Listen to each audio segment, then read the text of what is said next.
Hi and welcome to another edition of OnsideSA, where we've got ourselves down to the final of the Euros. And Budge, we'll be talking to Steve in a moment. He's obviously going to be over the moon, and it could be coming home. Well, looks like it, Paul. Yeah. You know, Liverpool hadn't won the league 30 years, and England haven't been, 66 since winning a trophy. Mm-hmm. So let's hope, Paul. I think it's time, but be tough in the final against the Italians. Yeah, Italians, and we've got a bit to talk about today, but let's see if we can get Steve on the line. Stevie B, are you about?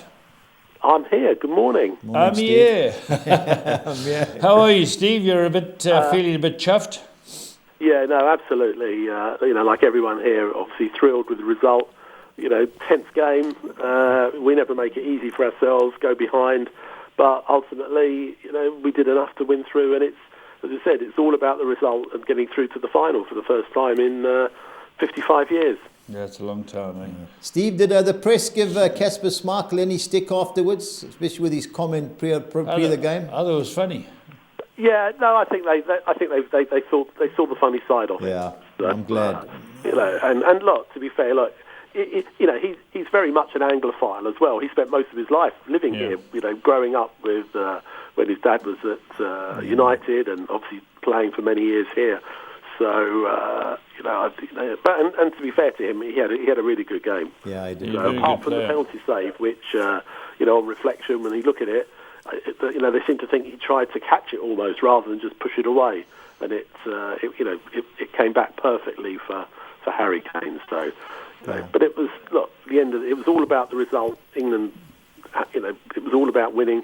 No one's going to remember a glorious performance if they go out. So, Steve, talking about the penalty, has there been any press saying it wasn't a penalty, or are they all staunch behind? I think the general consensus is that it was fairly soft.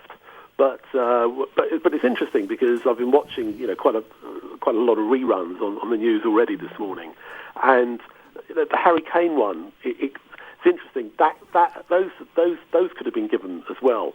So for VAR to overturn it, it has to be a significant error. So once he's given it, I think it was unlikely they were going to overturn it. Yeah. Whereas if he'd given the Harry Kane one, they might not have overturned that one. So it's as broad as it's long. And to be fair to Raheem Sterling, he did what he needed to do. He got in amongst them, he ran at them, and they were tired legs, and they basically just left that leg out and sort of pushed it. I mean, it was like a double foul. One where he tried to trip him. And then he was leaned on. So I think Stevie, that was softer than ever any bloody mattress.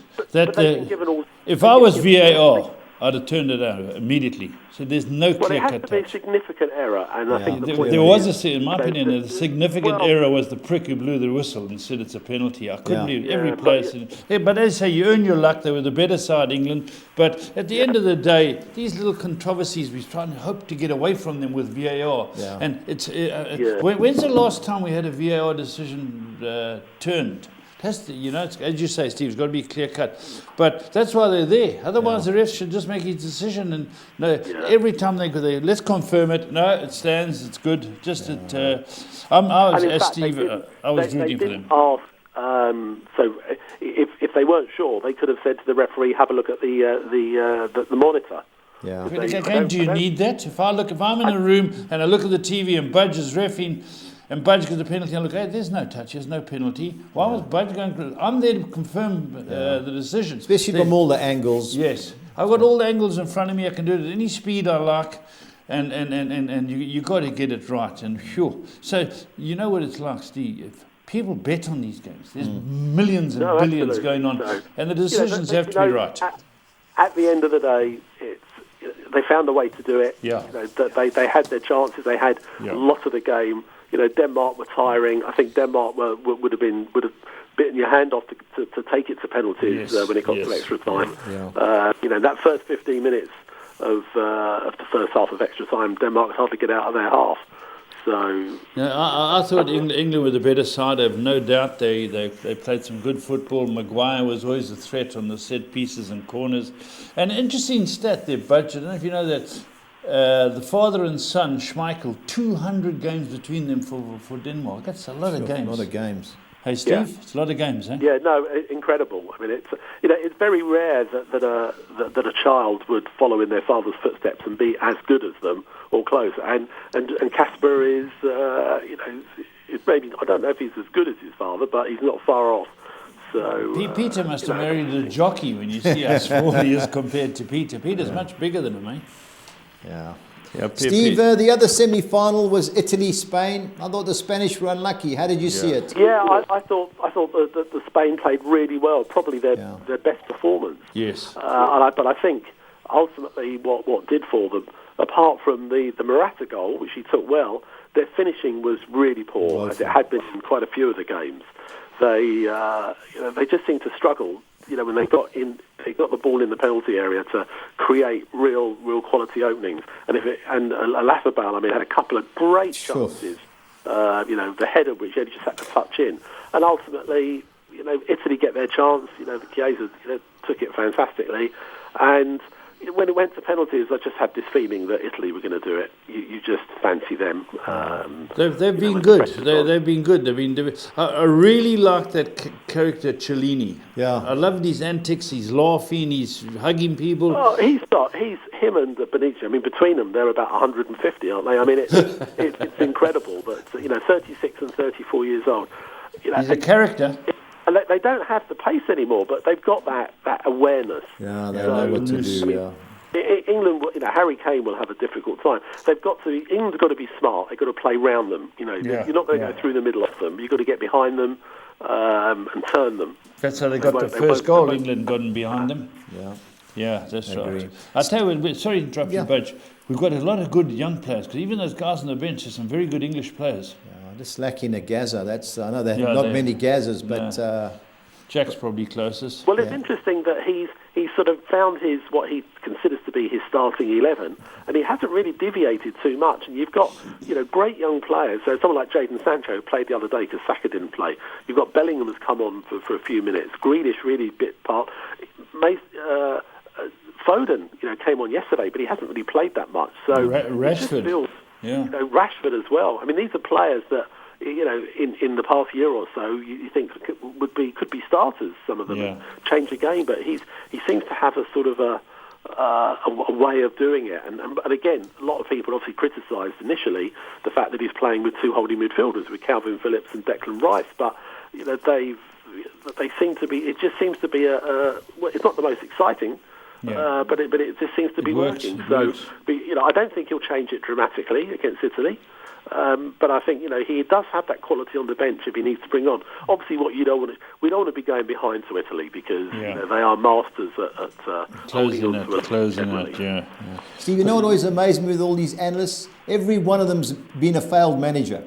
Or the guys that are on the panel, they've all got something to say. Yet when they played in their England teams, they never played with a holding midfield player, most of them. They had Gerrard and Lampard. So I don't know what they're all crying about, two English teams. They were never in a winning team. It's always the failed pundits. So, Gary Neville's got more to say than anybody. He was a disgrace at Valencia. Got beat 9-0, I think it was at Barcelona. So they're all great on the TV, but when they were in that dugout, a different ball game, Well, I think they've watching pundits before the game, I think they've all accepted that Gareth Southgate has done it his way, and how can you criticise because it's worked? I'm sure again, if he picked the same team and it didn't work on Sunday, then they'll have something to say. But he's the first England manager since Alf Ramsey to get us to a final. I mean, it's and he's such an understated man. I mean, he's very humble. You hear him being.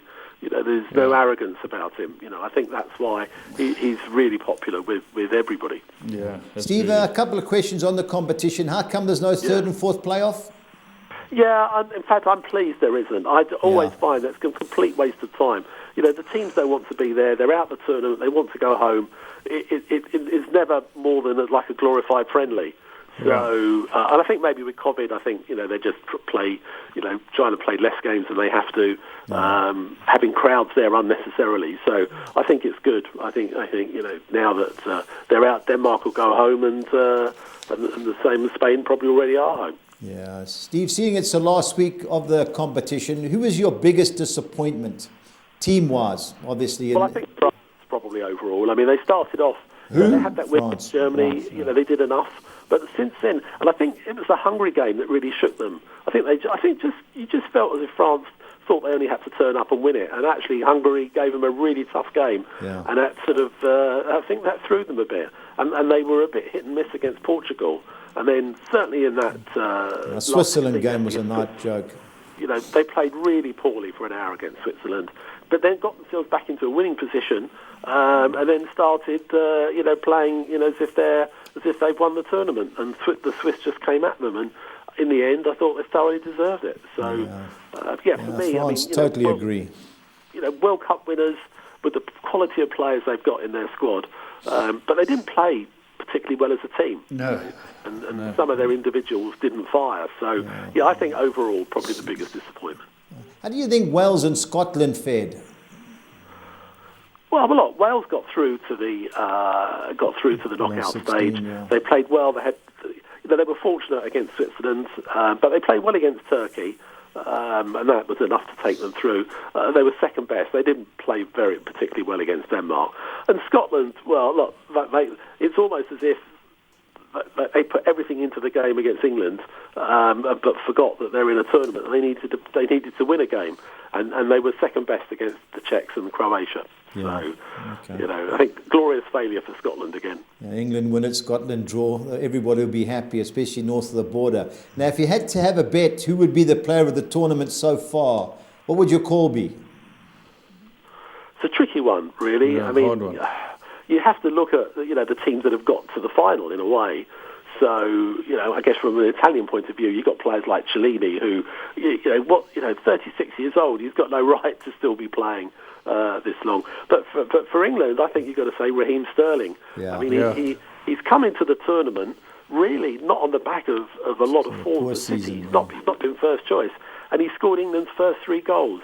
And there's been a live wire in every game. So I think for England, and so, I guess then overall, for us, I think it's going to be Raheem Sterling. Yeah. I thought, Stevie, just coming here, the players that impressed me in the tournament who I wasn't mad about was the Fridge at centre-half. Yeah. The Fridges played well, Harry Maguire. And I thought the left-back from United has had a good tournament. Done all right. But I agree with you, Sterling would have them in that department. Sterling's stone cold, Sterling. And Donnarumma obviously must be the young player of the competition, the Italian goalkeeper. Yeah, Donnarumma, and also I like... That's a rumour. He scored last night, Mikhail Damsgaard. Yeah, he looks good, nice player, He only came in effectively to replace Christian Eriksen, and then he scored a great goal against Belgium. And that free kick, Pickford's positioning probably wasn't so good, but it was the first direct free kick, which is a surprise that in the tournament that went in. You'd expect there to be more. That was the only direct free kick in the whole tournament. More own goals than free kicks. Yeah, much more own goals. Yeah, there's a lot of them. Again, just touching on it, the boy for Arsenal, Saka's only 19. Yeah, 19. He's got a future. Sure, he's got a future, that boy. It's good, but I think he and Sterling did what you need to do. You need, because a lot of the time England are playing the ball, sort of sideways and backwards. But then, they're facing up against 11 Danes. They sat quite deep. Yeah. And obviously Saka and Sterling are prepared to run at them. And you get behind them, and that's how the Sterling miss and then the own goal came, because Saka got behind twice. He got behind the defence. And I think that's going to be a key. The key sort of tactic against Italy is to get behind them. All right, Steve. Boris was at the game. Boris Johnson with an English shirt on with his wife. Yeah. Yeah, everyone. There was a who's who of... Boris was there cheering. Was he? Was Charlie Pigram next to him? No, Charlie a few rows back. Okay, Charlie a few rows back. All right, Steve, you're going to get the betting up. I took it last night from... there was only one scrub up. 19 to 10 Italy, 22 to 10 the draw, 16 to 10 England. What's your call? Yeah, I think it's a call, isn't it? It could be any result, couldn't it? Really, let's be honest. It's coming home. There's no clear favourite there at all. I mean, England obviously are going to edge it because they're at home, and it does count for something. I think you got 60. Yesterday was 67,000 out of the 88 capacity, but it looked like it was pretty full, and the atmosphere was incredible. So, and it'll be very similar because there'll probably be the same number of Italians as there were the other, maybe something like 7,000 or 8,000. It's all, and they've got to be living in this country. They can't come in from abroad. but the bulk of the fans will be home fans. So, and I think the players and Gareth Southgate all said that it helps lift them. So, I think it's I think England probably rightly are just favourites, but just. Steve, have they announced who the referee is going to be? I had actually, I haven't seen that yet. I'm sure they have. I'll check. That's the reason why the guy that reffed the Italy-Spain game, I thought there'd be plenty of bookings. He let every tackle go. Yeah. It was a joke. The guys were just kicking each other for fun, and he didn't do anything. Yeah, I think they let it flow. But then, for example, like last night, I thought it was a bit harsh booking Harry Maguire when he went up for that corner. Yeah, I agree. He just leant on him. He didn't hit him. But, again, Kjaer went down pretty, rolled around a little bit when he'd hardly got touched. So, and that actually put Maguire under pressure because obviously, when you're a centre half and you've been booked, you've got to be, you've got to be careful. But they didn't test him after that, so thankfully he was okay. Yeah, well, Italy last 33 games, 27 wins, 6 draws. England's last 10 home games, 9 wins and a draw with Scotland. So, Steve, would you take the 16-10, or would you follow suit and advise the guys to go for the draw like the previous semi-finals? I think it is the sort of game that could easily go to extra time. I just have a feeling England could just edge it in normal time. I think it's going to be 1 goal in it either way, and I just think England have got to find a way to get that first goal because Italy go ahead. They're so used to playing in those sort of positions, and their players, in a tight Serie A game, they know how to hold on. So. Yeah, I think England can't afford to start slowly. They did really, the first half they were a little bit sluggish, I thought, for parts of it. So they need to, but we'll see. Look, excitement levels are rising again. All right, Steve, you have another competition on the go, and it should be a cracker. The Copa Americas, which has been held in Brazil. We've got the 2 games on. The 3rd and 4th playoff is on Saturday, Colombia, Peru. But the final, Argentina, Brazil. Any chance Messi can break his duck? Well, I think this could be his last chance, really, couldn't it? Is he going to be around in 2 more years? And Argentina Brazil have laboured in the last couple of games. I saw the highlights. They laboured to beat Peru 1-0. Argentina Colombia gave them a tough game. I know, I saw the highlights, Brazil are favourites because obviously it's being played at the Maracana. But here we are again. You've got Neymar against Messi.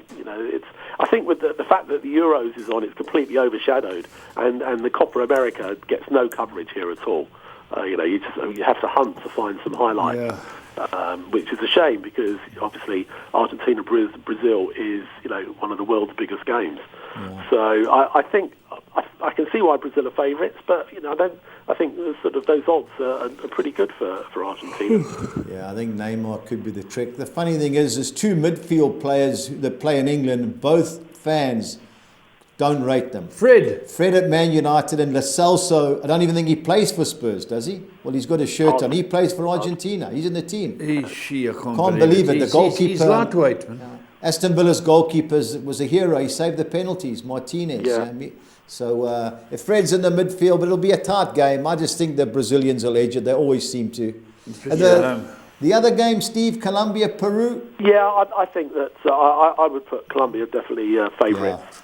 I think Peru have done incredibly well to get themselves through to that stage anyway. So but Colombia are fun. They're a tournament team. They do quite well. You think of the World Cup. They gave England a bit of a scare.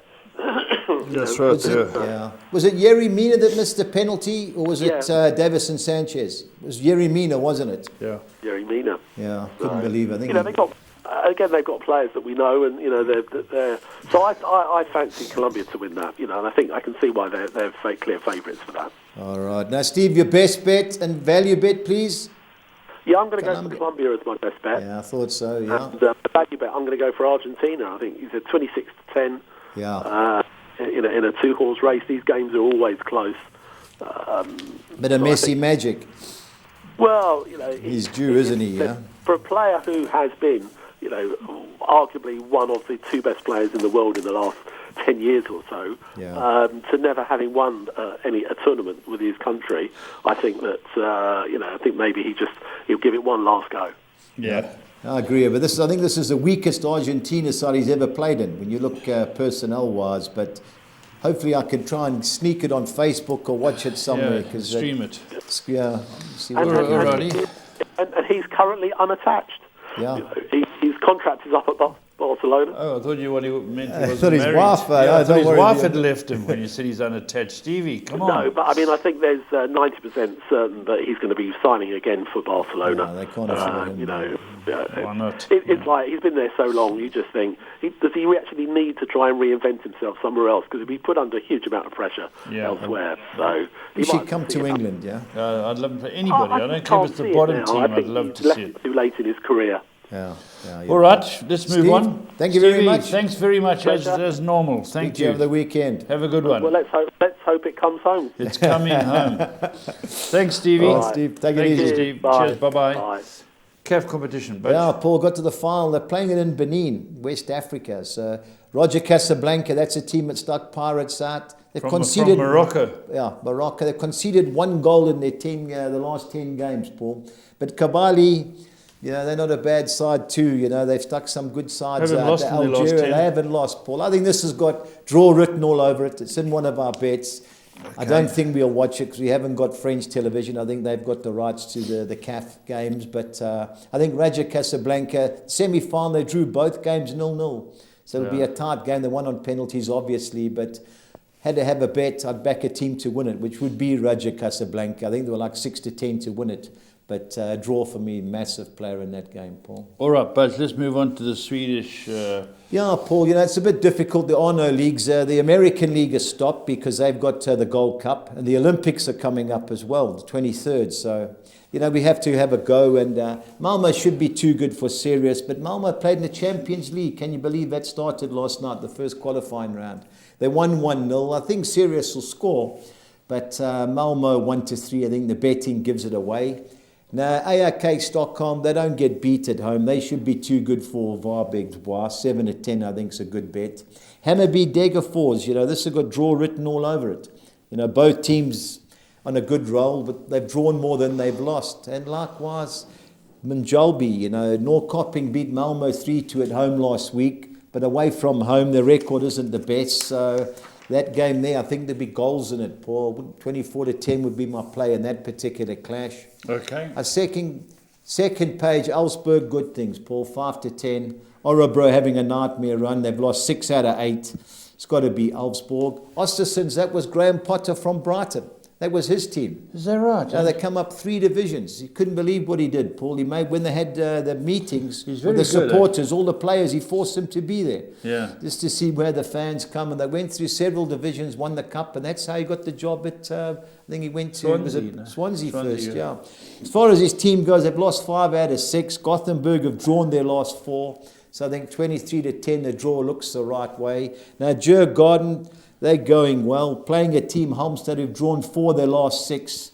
I think another draw written all over it, Paul, 5-2. And Kalmar, another side, unbeaten at home in the last 4. I don't see them losing to a BK Häcken team who have drawn their last 3 away from home. So Kalmar on the draw for me there, Paul. Okay, let's go look at your soccer picks. Yeah, Paul, on to exotics again. Little bit of a licorice all sorts one, but I'm banking Haugesund, that's a Norwegian team, to be too good for Mjøndalen. I'm going Rosenborg, win and draw at home against Kristiansand. I'm going the field in the Sandefjord versus Sarpsborg away clash. I don't see Viking FK losing at home to Strom Godset. I'm banking Brand, who are my best bet of the weekend, to be too good for Tromsø. And I'm going the field in the Raja Casablanca versus JS Kabali fixture, 2-1-6. On to our second soccer 6, all Brazilian sides. I'm going Botafogo, win and draw at home against Cruzeiro. I'm siding with Internacional to avoid defeat in their local derby against Grêmio. Another local derby, I don't see Palmeiras losing to Inform Santos. Atlético Paranaense, the only team that play on an artificial surface in Brazil. I don't see them losing to half-line RB Bragantino. I'm banking Atlético Mineiro to be too good for the Roosters of America. Mineiro. The Roosters. The Roosters. And I don't see Fluminense, who beat Flamengo in the Flu-Flam derby last week in What Rio. derby? Flu-Flam. Oh, the Flu-Flam. Yeah, depends what side you are. Flu-Flam if you're Fluminense. Okay. And I don't see them losing to Sport Recife, 192. On to our soccer 10, an Icelandic game to start. I'm going Cordrenga to avoid defeat at home against Vestri. I'm going Operário PR to avoid defeat against Brazil de Pelotas. I don't see Njarðvík getting beat at Volsonga. I'm banking ARK to be too good for Varbergsbois. I'm banking Haugesund to be too good for Mundjaland. On to the second page, I don't see Rosenborg losing at home to Christiansen, as well as Sandefjord win and draw at home against Sarpsborg. Another home game. I don't see Viking FK losing to Strom Godset. Brann, I think, will be too good for Tromsø. Have to go one way in the Confederations Cup finals. So I'm going Raja Casablanca, win and draw against Seyes Cavalli, 2-5-6. On to our bets. Now here we go, Budge. Now we're talking business. Well, Paul, I couldn't have Much a bet. harder. Yeah, it's a nightmare, Paul. But what do? We've got to try. The first one's at international with a CAF treble. I'm going Brazil to beat Argentina. I'm going over 2.5 goals in the Colombia-Peru third and fourth playoff. And I'm going the draw, Paul. I'm chancing the draw. Had to find something to get decent price. I like 22 to 10. So 2,400, yes. To 200's our bet. On to Sweden. I'm going AIK Stockholm to beat Varbergsbois. And both teams to score. I think Olfsberg will be too good for Örebro. And I'm ending up with both teams to score. Malmö Sirius and Hammarby Degerfors. 2,700 to 200. Okay, on to Norway. I'm going Haugesund to be too good for Mundjaland. Gordon Haugesund. Yeah, Gordon Haugesund. Yeah, I'm going Brann to beat Tromsø and over 2.5 goals. And the Rosenborg Christiansen and Vålerenga versus Lillestrøm matches, 2,300 to 200.